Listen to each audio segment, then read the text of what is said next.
Bapak Ibu sekalian, subtema kita di bulan November ini adalah The Power of Gratitude. Kuasa di dalam mengucap syukur atau kekuatan di dalam pengucapan syukur. Ayat mas kita sepanjang bulan November ini diambil dari kitab Mazmur 107 ayat yang ke-22. Mari kita baca bersama-sama dari tempat kita masing-masing dengan suara yang keras dan lantang. 2, 3.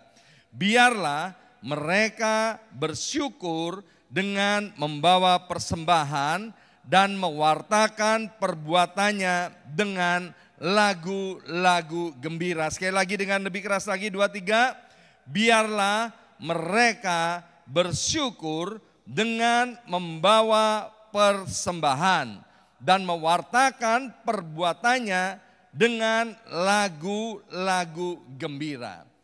Bapak Ibu sekalian, setting daripada Mazmur 107 ini adalah salah satu pasal favorit saya sejak saya mengenal Tuhan. Maka itu nanti kalau Bapak Ibu ada kesempatan ya di rumah silakan dibaca dan direnungkan. Ayat-ayat yang terdapat di Mazmur 107 ini begitu indah. Yang bagian pertama digambarkan begini. Ada orang-orang yang kelaparan, mereka kemudian kehilangan pengharapan. Ya, kelaparan karena mereka punya uang, tapi nggak bisa beli makanan. Dan juga kelaparan itu terjadi karena mereka juga nggak bisa punya uang. Ya, waktunya akan tiba seperti itu Bapak Ibu sekalian.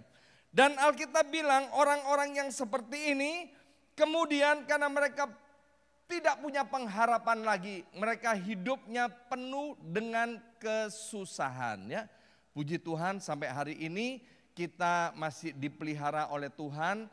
Sehingga saya percaya tidak ada di antara kita yang kekurangan makan. Amin.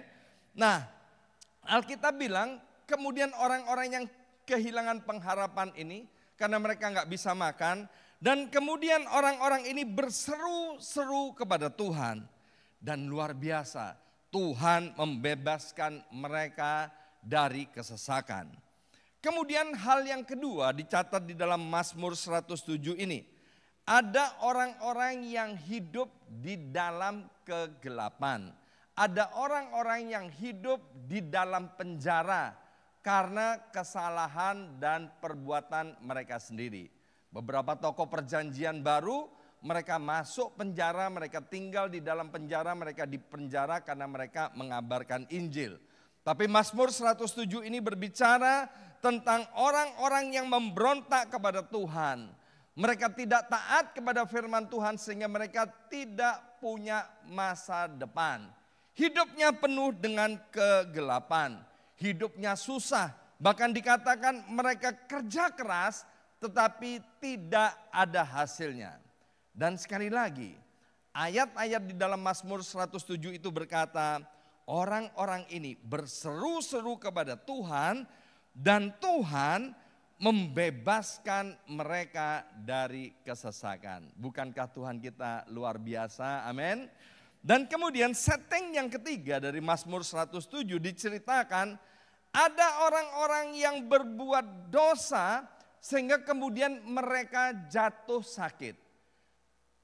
Tolong perhatikan, bukan semua orang yang sakit karena perbuatan dosa mereka.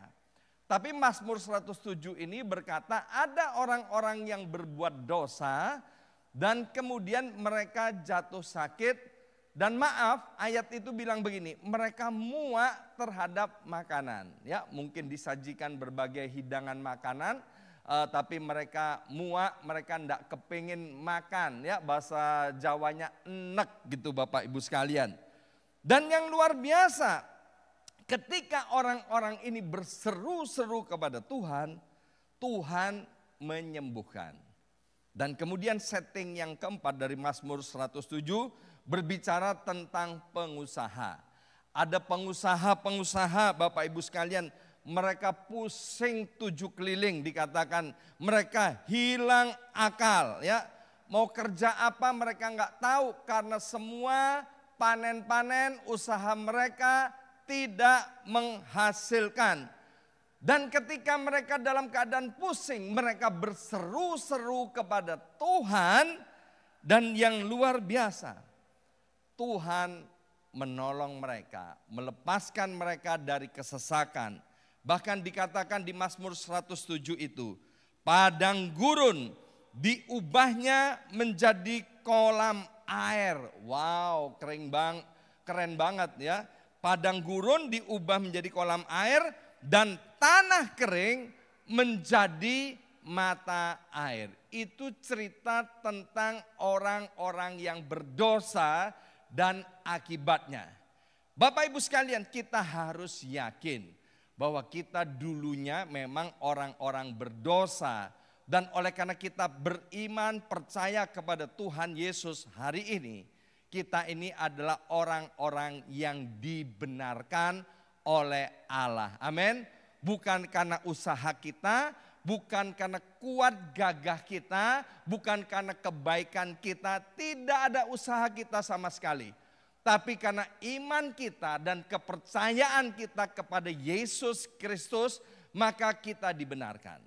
Saya mau ulangi apa yang sering saya sampaikan, bahwa gara-gara kita percaya kepada Yesus Kristus, yang pertama, kita ini diangkat menjadi anak-anak Allah. Amin. Di hadapan Allah Bapa, Allah semesta alam ini, Allah yang disembah oleh Abraham, Ishak dan Israel itu, kita ini adalah anak-anaknya. Di hadapan Yesus Kristus Tuhan yang mati di atas kayu salib 2000 tahun yang lalu, kita ini adalah milik kepunyaan Tuhan Yesus. Dan kemudian gara-gara kita beriman kepada Tuhan Yesus Kristus, di hadapan Allah Roh Kudus, kita ini tempat tinggalnya, kita ini adalah tempat kediamannya. Bahasa Alkitabnya, tidak tahukah kamu bahwa tubuhmu adalah bait Allah yang Maha Kudus. Pertanyaan, kita ini istimewa atau istimewa? Istimewa banget Bapak Ibu sekalian, amin. Kita ini istimewa banget. Kalau orang-orang berdosa tadi, waktu mereka berseru-seru kepada Tuhan, Tuhan jawab, Tuhan tolong, Tuhan lepaskan daripada segala macam kesesakan itu. Lebih-lebih kita yang ada di tempat ini. Setuju katakan? Amen.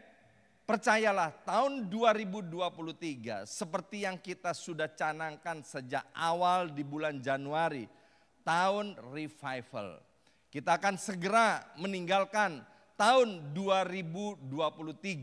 Saya sudah mendengar beberapa kesaksian, ada anak-anak Tuhan yang sudah mulai mengalami revival. Dan saya imani, saya doakan Bapak Ibu semuanya untuk mengalami revival sebelum meninggalkan tahun 2023. Kembali kepada Mazmur 107 ayat yang ke-22, firman Tuhan minta kepada setiap kita untuk bersyukur kepada Tuhan. Tuhan Allah yang maha baik, Tuhan Allah yang setia, Tuhan yang mencintai kita. Caranya gimana? Caranya dengan membawa persembahan. Bersama saya ucapkan membawa persembahan. 2, 3, membawa persembahan. Di dalam terjemahan The Message Bible dikatakan kita membawa persembahan dengan penuh rasa korban, penuh dengan pengorbanan. Maka itu saya beri judul renungan saya pada hari ini, yaitu bersyukur kepada Tuhan dengan memberi yang terbaik. Ayo bersama-sama saya ucapkan 2, 3, bersyukur dengan memberi yang terbaik. Bapak Ibu sekalian, memberi yang terbaik kepada Tuhan itu adalah sesuatu yang menyenangkan hati Tuhan. Setiap kita, saya percaya kalau kita diberi sesuatu oleh seseorang, kita kepingin diberi yang terbaik. Iya atau iya? Amen? Iya atau iya? Ya. Nah, kalau kita kepingin mendapatkan yang terbaik, ingat kita ini adalah anaknya. Kita ini adalah milik kepunyaan Tuhan. Jadi Tuhan tentu ingin supaya kita memberikan yang terbaik. Seperti Tuhan telah memberikan yang terbaik kepada kita. Apa yang diberikan oleh Tuhan? Ya, selain oksigen, kemudian matahari, pemeliharaan, penjagaan, malaikat Tuhan yang melindungi kita.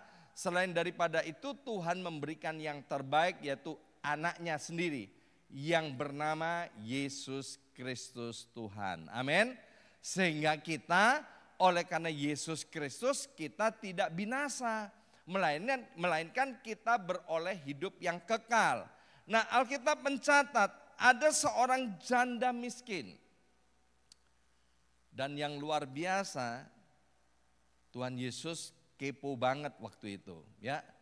Waktu ada persembahan, dia berdiri loh di kotak persembahan, ya. Coba bayangkan, nanti waktu persembahan saya berdiri, saya mau lihat, ya kan. Waktu amplopnya Mbak sini saya periksa dulu, ya kan.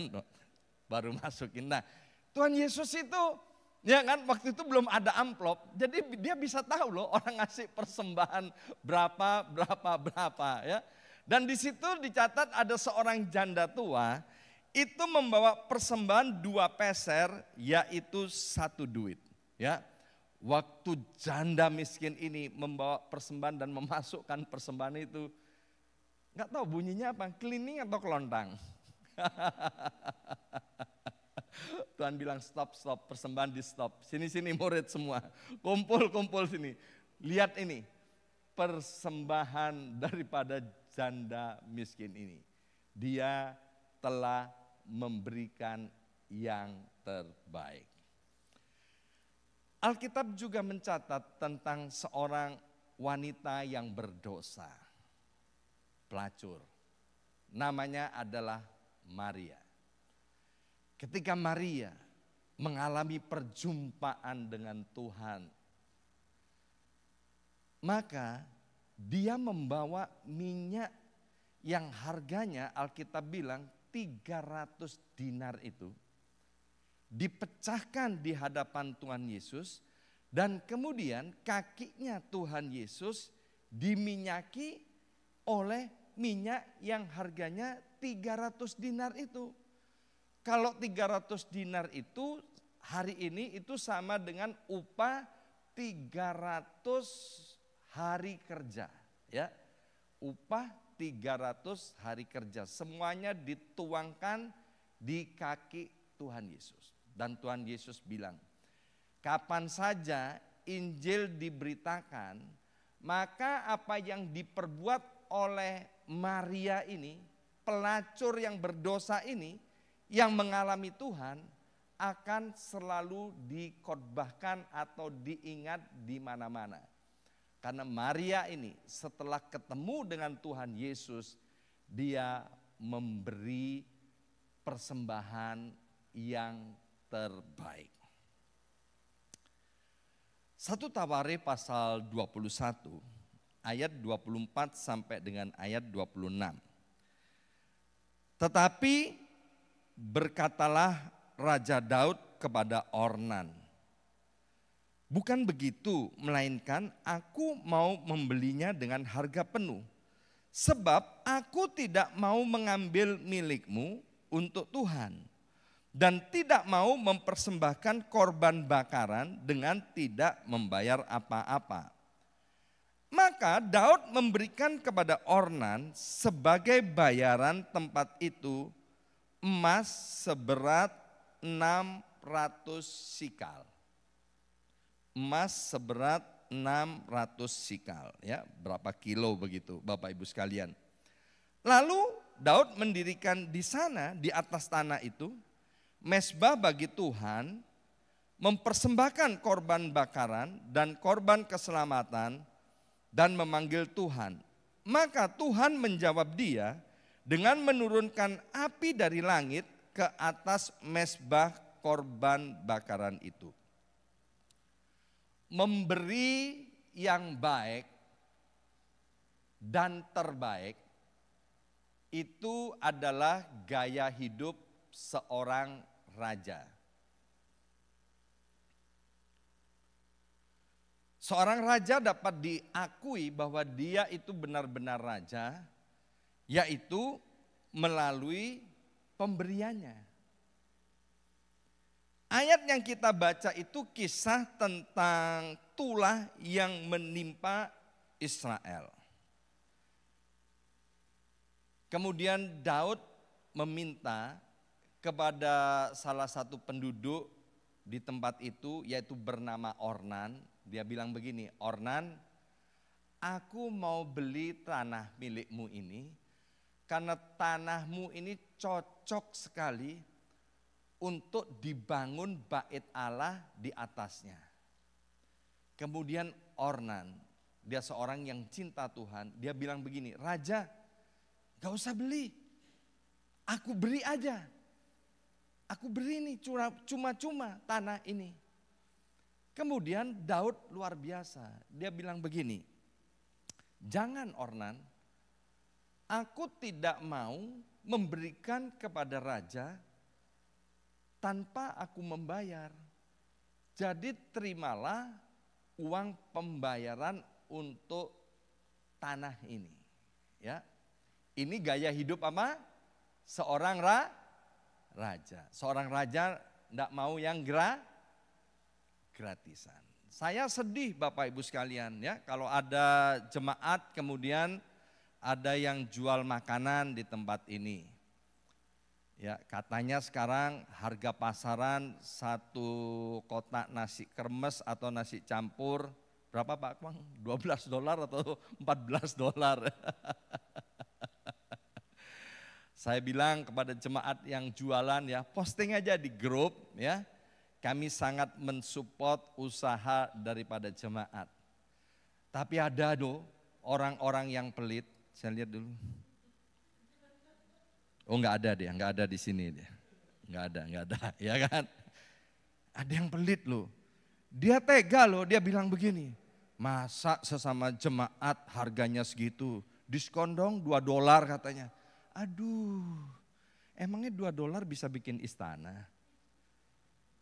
Ada aja yang begitu. Justru mestinya kan begini, berapa? $14 nih aku kasih $20. Amin. Like father, like son. Buah apel itu jatuhnya gak jauh dari pohonnya. Maka itu anak-anak sekolah minggu diajarkan, aku anak raja, engkau anak raja, kita semua anak-anak raja. Nah, ya kan? Tuhan kita Yesus Kristus adalah raja di atas segala raja. Dan kita ini adalah anaknya, berarti kita juga anak raja. Anak raja juga dilarang keras pelit. Dilarang keras apa? Halo? Alkitab bilang gini, orang pelit gak masuk sorga. Serem tuh, Alkitab tuh, tulis tuh, orang pelit gak masuk sorga. Ada itu, nanti ya saya minta ditampilkan, sekarang gak usah dulu. Ya kan, orang pelit gak masuk sorga. Akhir September kemarin, ini kan awal November, akhir September kemarin, itu putra mahkota Arab Saudi, Raja Arab Saudi, anaknya Raja Salman, dia sedang turba, sedang mengunjungi rakyatnya. Kemudian ada seorang ibu membawa anaknya yang masih kecil, bocil itu, Bapak Ibu sekalian, berdesak-desaan, kepingin melihat rajanya dan melambai-lambaikan tangannya ya. Dan yang luar biasa, kemudian raja itu berhenti di tengah-tengah kerumunan itu, ya kan, wah ibu ini yang membawa bocil ini coba berusaha untuk menerobos rombongan itu, persis Presiden Jokowi di Indonesia. Dan putra mahkota Salman ini Dia lihat ibu dengan bocilnya ini dipanggil, kasih jalan nih kepada ibu ini, ya kan. Dan kemudian dibelai-belai kepala si bocil ini. Dan si putra mahkota dia bilang begini, ya kan. Nah, nanti kalau besar kamu mau jadi apa? Itu kan pertanyaan umum, ya kan. Kalau besar mau jadi apa? Dulu di Indonesia ada namanya boneka Susan ya. Susan kalau besar mau jadi apa? Di sini Susan udah besar jadi istrinya Selyangkwa, ya kan. Putra mahkota ini tanya, ya kan. Nanti kalau besar kamu mau jadi apa? Si bocil ini kayak ikan kembung naik ojek, gak nyambung Jack, ya kan. Dia bilang apa? Raja, aku kepengen punya mobil seperti mobilmu ini. Apa? Aku kepengen punya mobil seperti mobilmu ini. Si bocil ini. Kemudian raja bilang begini kepada ajudannya. Ajudan, ya kan, catat nama, alamat, tempat tinggal anak ini. Besok kita kirim mobil itu. Dan benar Bapak Ibu sekalian. Besoknya itu mobil persis kepunyaan Raja Salman, mobil baru, kinyis-kinyis Grace. Bapak Ibu sekalian, diberikan kepada si bocil itu. Kenapa? Itulah mental kerajaan. Dan itu viral Bapak Ibu sekalian. Sampai saya yang di New York pun, wow ya, saya bilang itu keren. Amin. Maka itu Bapak Ibu sekalian, biarlah kita sebagai anak-anak raja, kita mengucap syukur kepada Tuhan dengan cara memberi atau membawa persembahan yang terbaik kepada Tuhan. Ya, satu kali, ya, seorang bernama Ahmad. Ahmad ini terkenal kikir. Terkenal apa? Ya, kikir ya. Dia datang ke New York, jalan-jalan dengan istrinya. Ya, berarti si Ahmad ini kaya atau kaya? Ya kaya banget lah ya, orang jalan-jalan ke New York itu kalau nggak kaya, nggak mungkin dia jalan-jalan ke New York, ya kan? Yang agak miskin ya, jalan-jalan ke New York itu nginepnya di New Jersey Bapak Ibu sekalian. Di New Jersey pergi ke New Yorknya naik bis Bapak Ibu sekalian. Kenapa? Tempat tinggal di New York mahal. Bapak Ibu ini kan keren banget, jalan-jalan di New York bukan seminggu, bukan sebulan, udah berapa tahun ya kan? Ini aja pendatang baru udah berapa bulan Pak jalan-jalan sini? Berapa? 4 bulan loh. 4 bulan. Bu Yongki jalan-jalan di New York udah berapa bulan? Kembali kepada si Ahmad yang kikir ini. Ya kan, istrinya bilang gini, Yang, ini mumpung di New York Yang, ayo jalan-jalan yuk naik helikopter.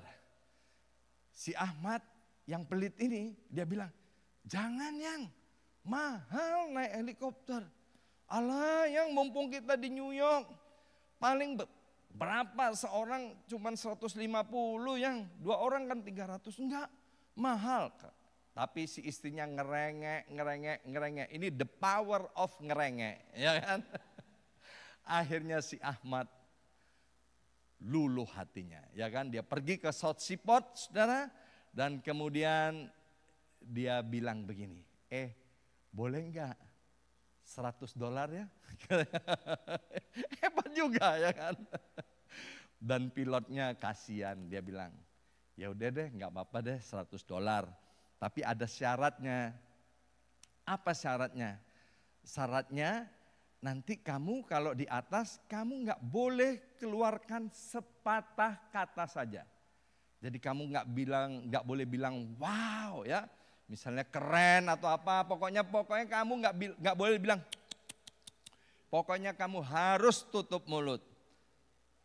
Kalau kamu keluar sepatah kata, kamu didenda $1.000, ya. Tapi kalau kamu bisa tidak berkata-kata, aku kasih kamu $10.000. Dasar Ahmad ini si pelit, ya kan? Dia lihat peluang ini, dia bilang, wah. Boleh, setuju, ya kan? Naiklah dia dengan istrinya helikopter ini. Dan jalan-jalan saudara di atas kota New York. Dia lihat Times Square, dia lihat patung Liberty, dia hampir mau ngomong gini, wow dahsyat ya kan. Dia ingat kalau ngomong kenapa? Didenda $1.000, dia cepet-cepet tahan ya saudara ya kan. Dia mau bilang, dia tahan saudara ya kan. Nah setelah tour itu hampir selesai, maka sebagai bonus, maka pilot itu mengadakan manuver jungkir balik sebelum mendarat. Ya kan? Waktu manuver jungkir balik, saudara, ini si Ahmad juga nggak tahan mau ngomong. Tapi dia diam aja, takut didenda $1.000.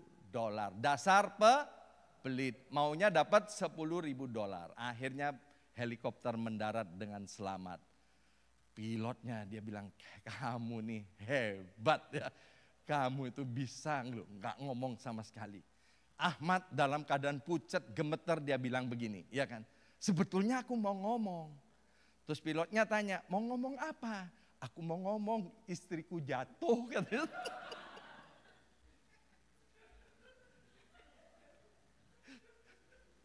Dasar pelit. Dia rela istrinya jatuh, Bapak. Dan itu tidak ada di tempat ini, amin. Tadi ada loh suami yang sengaja tanya, Pak boleh tahu nama pilotnya siapa? Saya bilang emang kamu mau jalan-jalan bawa istrimu ya. Bertobat kamu ya. Yang kedua Bapak Ibu sekalian, dengan memberi yang terbaik, kita itu sedang memperlihatkan kebaikan dan kemurahan Tuhan kepada dunia. Sekali lagi, dengan memberi yang terbaik, kita itu sedang memperlihatkan dan mempertontonkan kepada dunia ini kebaikan dan kemurahan Tuhan. Bulan kemarin sepanjang bulan Oktober kita bicara tentang saksi sorgawi ya. Heaven Witness. Hidup kita ini ditonton loh Bapak Ibu sekalian oleh orang-orang banyak, baik dengan diam-diam atau dengan sengaja. Jadi waktu kita pelit Bapak Ibu sekalian, ya orang nggak bisa melihat bahwa Tuhan itu adalah Tuhan yang bermurah hati. Dalam satu masa pelayanan saya ketemu dengan satu keluarga yang luar biasa menurut kacamata saya. Tuhan bilang begini, manusia melihat yang di depan mata, tapi Tuhan melihat hati. Menurut kacamata saya keluarga ini luar biasa. Mereka selalu pergi beribadah dengan anak-anaknya, nggak pernah absen dari waktu ke waktu. Tetapi ketika anak-anaknya sudah besar, ya, maka kemudian apa yang terjadi? Anak-anaknya semuanya murtad. Waktu orang tua daripada anak-anak ini cerita, saya turut sedih Bapak Ibu sekalian, ya. Dan orang tua itu menceritakan bagaimana dia mendidik anak-anaknya sedemikian rupa sehingga karena didikannya dia sangat pelit soal keuangan. Action speak louder than word. Anak-anak tidak mendengarkan kita, tapi anak-anak itu meniru kita. Sekali lagi, anak-anak itu tidak mendengarkan kita, tapi anak-anak itu meniru kita. Anak-anak itu diajak ke gereja karena dia masih kecil, dia takut. Ya, dia ikut aja dengan papa mamanya. Tapi di situ dia tidak mengalami Tuhan. Mengapa? Karena dia lihat papa mamanya pelit. Sehingga dia nggak bisa lihat bahwa Tuhan itu adalah Tuhan yang murah hati. Maka itu Bapak Ibu sekalian, beruntunglah Bapak Ibu yang ada di tempat ini. Kalau kita masih punya anak-anak yang masih di bawah asuhan kita. Please, jangan pelit kepada mereka. Amin. Sebab anak-anak itu sedang Tuhan percayakan kepada kita. Banyak anak, banyak rezeki. Saya percaya itu. Karena anak itu kan milik Tuhan. Setiap kita dipercayakan satu orang anak, di situ Tuhan juga mempercayakan berkat yang lebih. Sekali lagi, karena anak itu adalah milik Tuhan. Maka itu dengan berkat yang Tuhan berikan kepada orang tua daripada anak-anak itu, jangan dipakai untuk memuaskan diri sendiri. Tapi pakailah untuk mencukupkan. Bukan bicara soal foya-foya. Tapi apa yang dibutuhkan oleh anak itu, kita harus mencukupinya dengan generous, dengan murah hati. Karena Tuhan kita, Bapa kita, Raja di atas segala raja, itu adalah Tuhan yang generous. Amin. Yang kedua, selain soal uang, ini juga berbicara kita harus murah hati, soal perbuatan, soal kelakuan, dan tindakan kita. Amin. Jadi yang pertama, tadi kita harus murah hati, datang kepada Tuhan, membawa persembahan persepuluhan, persembahan khusus, persembahan tantangan, persembahan sulung, dan lain sebagainya. Sebagai rasa syukur kita kepada Tuhan. Tapi dengan memberi yang terbaik melalui hati kita, melalui perbuatan kita yang murah hati. Maka itu enggak ada bahasa atau kosakata mahal hati, enggak ada. Yang ada adalah murah hati. Kita juga harus bermurah hati. Mari kita lihat dulu ayatnya dari Lukas pasal 6 ayat 32 sampai 33. Lukas 6 ayat 32 dan 33. Jikalau kamu mengasihi orang yang mengasihi kamu, apakah jasamu? Karena orang-orang berdosa pun mengasihi juga orang-orang yang mengasihi mereka. Sebab jikalau kamu berbuat baik kepada orang yang berbuat baik kepadamu, apakah jasamu? Orang-orang berdosa pun berbuat demikian. Ayat 36, hendaklah kamu murah hati sama seperti Bapakmu murah hati. Ayo 36 baca bersama-sama dengan suara keras 2-3.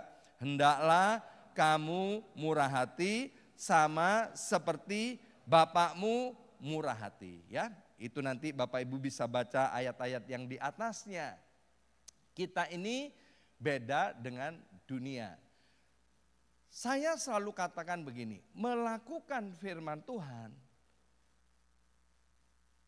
itu bukanlah hal yang mudah. Termasuk bagi pembicara atau pendeta.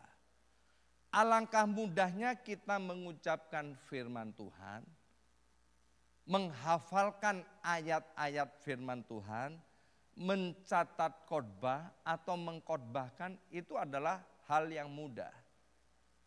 Tapi untuk melakukan firman Tuhan dibutuhkan kemauan yang kuat dan pertolongan daripada Roh Kudus. Ini bukan soal bisa atau tidak bisa, tapi ini soal mau atau tidak mau. Ketika kita gagal untuk melakukan firman Tuhan, jangan pernah berputus asa. Ya, saya bersama dengan Bapak Ibu sekalian, kita semua sedang masuk dalam proses Tuhan untuk mencapai kesempurnaan serupa dengan Kristus. Kekristenan, ketika kita berkumpul dengan teman-teman yang baik, rasanya sorga itu begitu dekat dan kita bersemangat jadi orang Kristen.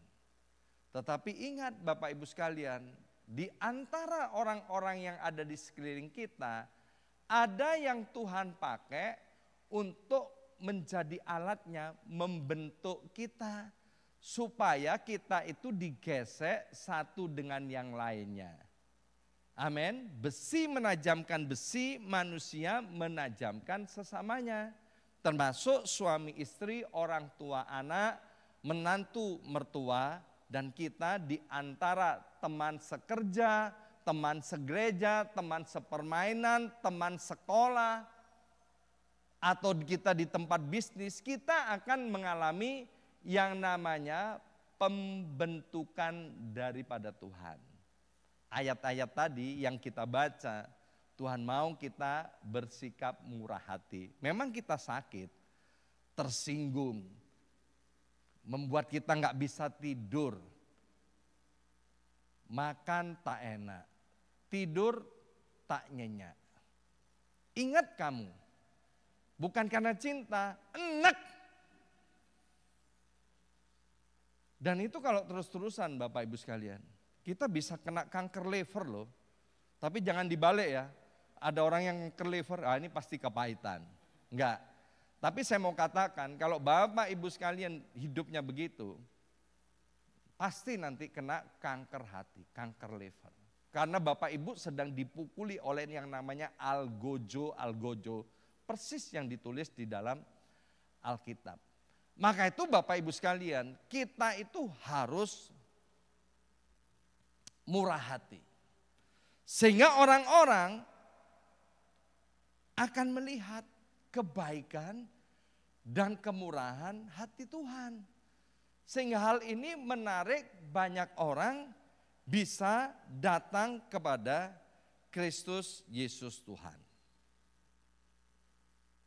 Bapak segala orang beriman namanya Abraham.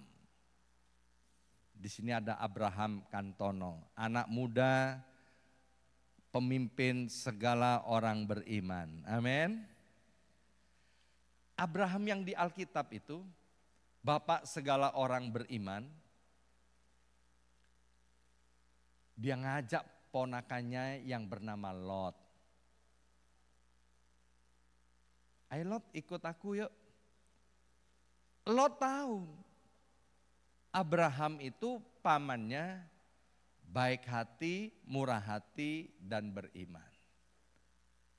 Coba nih Bapak Ibu sekalian, kalau ada yang ngajak Bapak Ibu sekalian orangnya nggak beriman, pelit lagi. Ngajak makan, nanti giliran bayar, yang ngajak pura-pura ke toilet lagi. Sehingga bonnya ditaruh di meja, ya kan? Kira-kira nih kalau mau diajak lagi, mau enggak Bapak Ibu? Sorry ya, saya enggak ada waktu.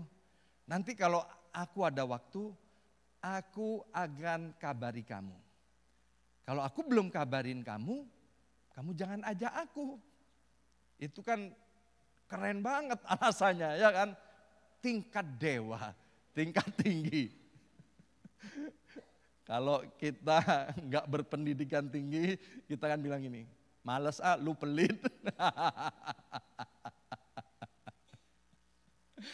Lot mau aja diajak Abraham, ya kan?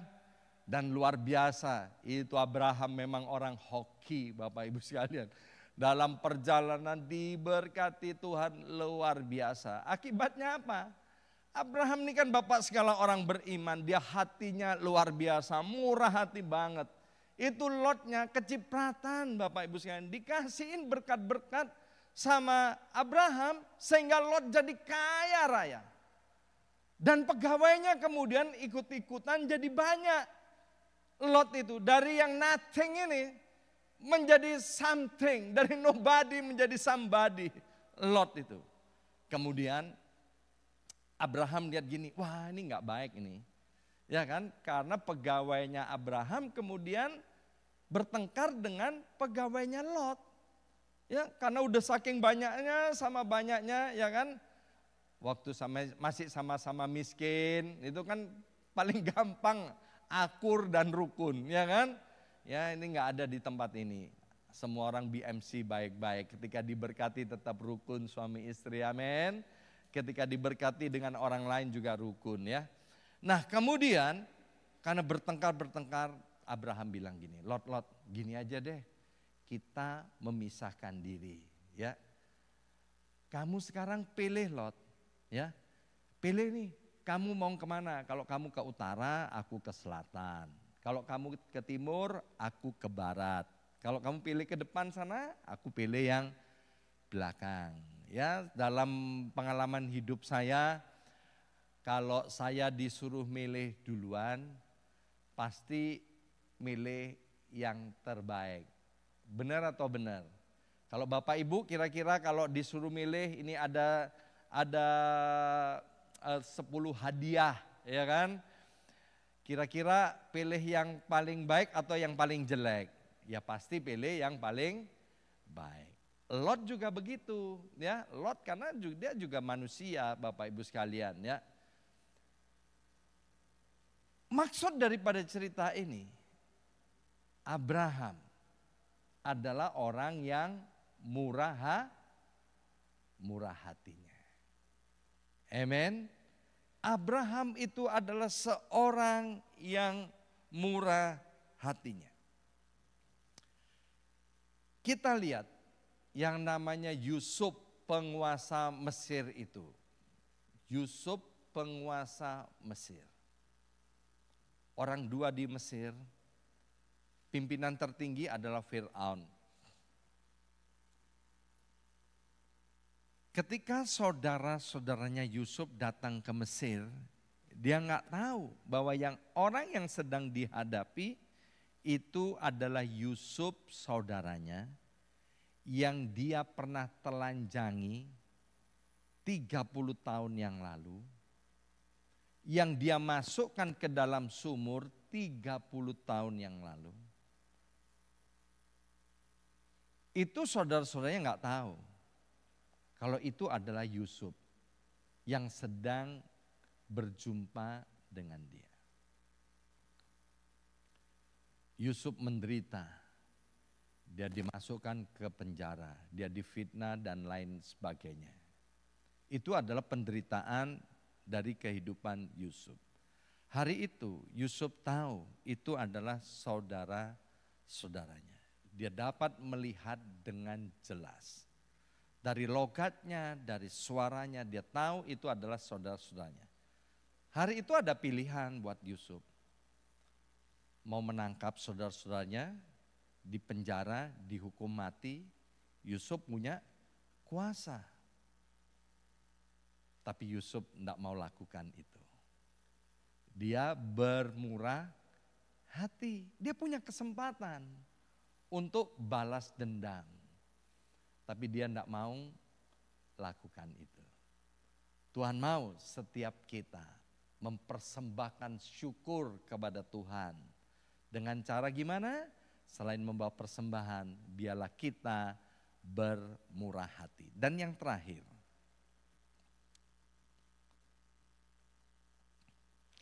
apapun yang kita persembahkan, apapun yang kita berikan, itu akan dikembalikan kepada kita. Tolong renungkan kalimat ini. Apapun yang kita persembahkan atau apapun yang kita berikan itu akan dikembalikan kepada kita. Galatia pasal 6 ayat 7 dan ayat yang ke-9. Jangan sesat, Allah tidak membiarkan dirinya dipermainkan. Karena apa yang ditabur orang itu juga yang akan dituainya. Ayat 9. Janganlah kita jemu-jemu berbuat baik karena apabila sudah datang waktunya kita akan menuai jika kita tidak menjadi lemah. Apa yang kita kerjakan, apa yang kita tabur, apa yang kita berikan, apa yang kita lakukan, apa yang kita perbuat, itu akan dikembalikan kepada kita. Gak peduli Bapak Ibu sekalian hafal atau tidak hafal ayat tadi.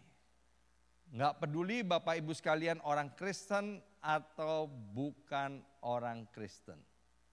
Itu adalah suatu hukum. Hukum itu tidak dibutuhkan kepercayaan. Misalnya gravitasi bumi, bahwa benda jatuh ke bawah. Ya, karena ada orang-orang beriman, dia bilang begini, aku tidak percaya benda itu jatuh ke bawah. Dan kemudian dia manjat di Empire State Building di 34 Street itu di Manhattan. Dan dia loncat dari atas ke bawah. Karena dia tidak percaya bahwa benda itu jatuh ke bawah. Maka sebagai orang Kristen, waktu dia loncat dari atas Empire State Building, dia tidak akan jatuh tapi dia akan melayang-layang. Benar atau benar? Halo? Yang benar apa? Jatuh. Meskipun dia punya iman. Hukum itu akan berlaku. Jangan mentang-mentang mobilmu plat nomornya tulisannya church. Ya, di sini kan ada tuh yang pakai mobil plat nomornya tulisannya church. Kemudian melanggar kamera, cepret, kena kamera. Di Queen untuk sekali foto $55. Di Long Island sekali foto $150. Berapa halo? Maka itu jangan coba-coba foto di Long Island, mahal. Kemudian karena plat nomornya church, saudara bilang, Pak ini plat nomornya church. Gak bisa, mau plat nomornya church, plat nomornya Yesus ya kan. Kalau kamu melanggar, kamu dihukum. Karena ini adalah hukum, ini adalah peraturan. Amin. Maka itu Bapak Ibu sekalian, ketika kita bermurah hati, baik soal keuangan, soal sikap hati, maka hal itu akan dikembalikan kepada kita.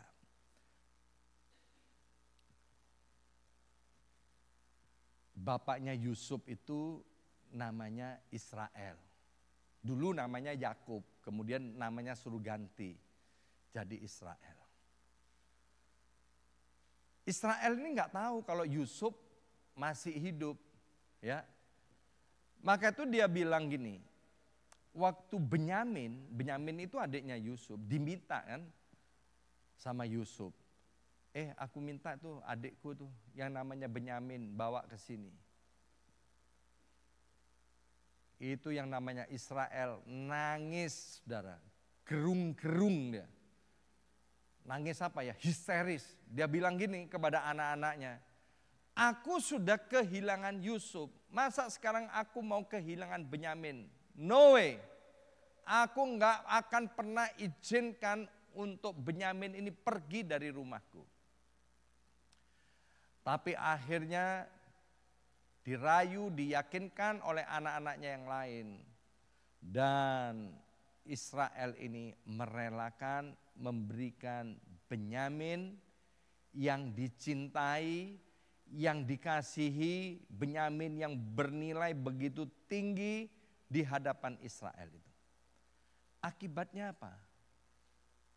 Waktu Israel memberikan Benyamin itu, maka Israel dengan seluruh isi rumahnya, kata Alkitab, sekitar 80 orang, diangkut mereka semua ditempatkan di Goshen. Di mana-mana ada krisis, kelaparan, kekeringan, kekurangan. Tapi di Goshen ada kelimpahan. Waktu kita memberikan yang terbaik kepada Tuhan, kita jangan pernah khawatir tentang kehidupan ini. Perang boleh terjadi di sana sini. Gonjang-ganjing boleh terjadi di mana-mana. Hal yang mengkhawatirkan boleh ada di sekitar kita. Tapi ingat Bapak Ibu sekalian, kita dipimpin oleh perbuatan kita, kelakuan kita, kemurahan hati kita. Maka itu biarlah melalui topik pada hari ini, kita naikkan syukur kepada Tuhan dengan cara memberi yang terbaik. Saya undang pemain musik untuk maju ke depan. Memberi keuangan yang terbaik kepada Tuhan. Memberi sikap hati yang terbaik, yang murah hati ketika kita sedang menghadapi perselisihan dengan orang-orang lain.